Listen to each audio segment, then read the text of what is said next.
میری بہنوں، السلام علیکم۔ میں خلیل سوشو ریفارم سوسائٹی کی جانب سے آپ سے مخاطب ہوں۔ آپ کا نمبر ہمیں اخبار کے ضرورت رشتہ کے کالم سے ملا ہے۔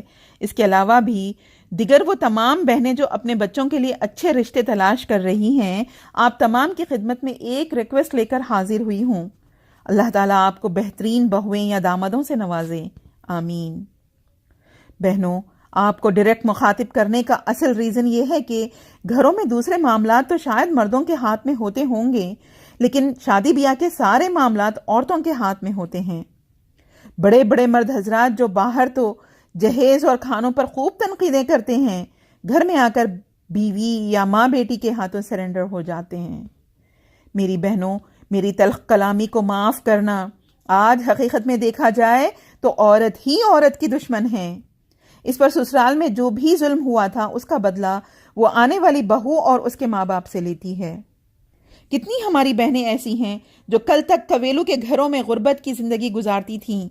ان کے شوہر سائیکل یا زیادہ سے زیادہ اسکوٹر پر جا کر کماتے تھے، لیکن آج جب بیٹے خوب کمانے والے ہو گئے، گھر RCC کے ہو گئے، کاریں آ گئیں، لیکن لوگوں کی نیت آج بھی وہی کویلو کے گھروں والی افلاسی ہیں۔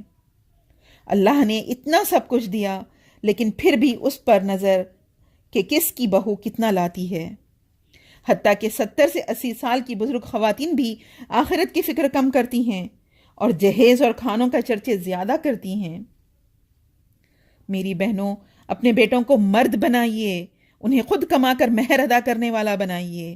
حضرت علی رضی اللہ تعالی عنہ کی طرح جنہوں نے اپنی زرہ بیچ کر مہر کی رقم ادا کی تھی، اسی طرح اپنے بیٹوں کو یہ سکھائیے کہ پیسہ نہیں ہے تو وہ اپنی کوئی چیز بیچیں، موبائل بیچیں، اسکوٹر بیچیں۔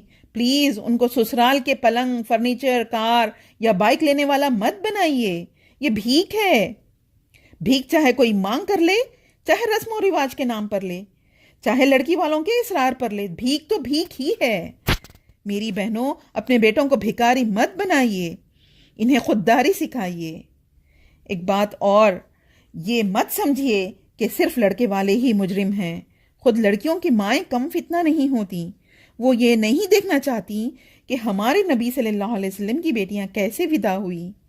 وہ یہ دیکھتی ہیں کہ جٹھانی کی بچی کی شادی میں کتنے لاکھ خرچ ہوئے، ننند کی بیٹی کی شادی کیسے ہوئی۔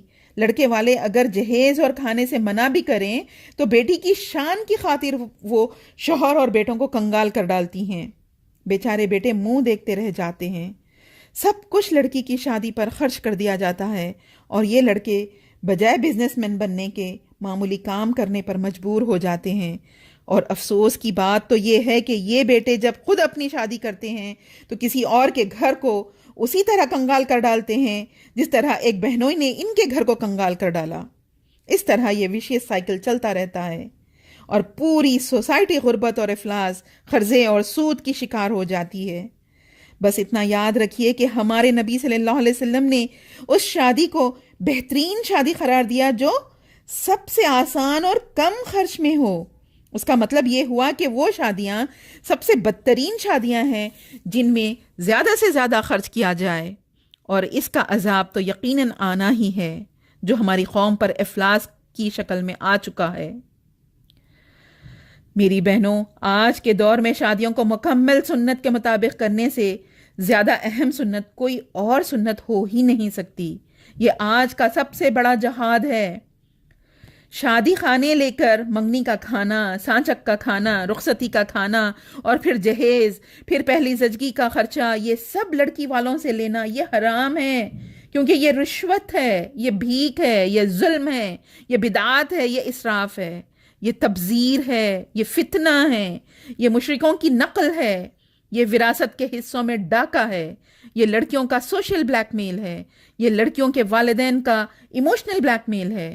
اگر آپ قیامت کے دن اللہ کے نبی صلی اللہ علیہ وسلم کی شفاعت چاہتی ہیں تو جس سنت کو آپ صلی اللہ علیہ وسلم نے میری سنت کہہ کر فرض سے بھی بڑا کر دیا، اس کو مکمل سنت کے مطابق کیجئے۔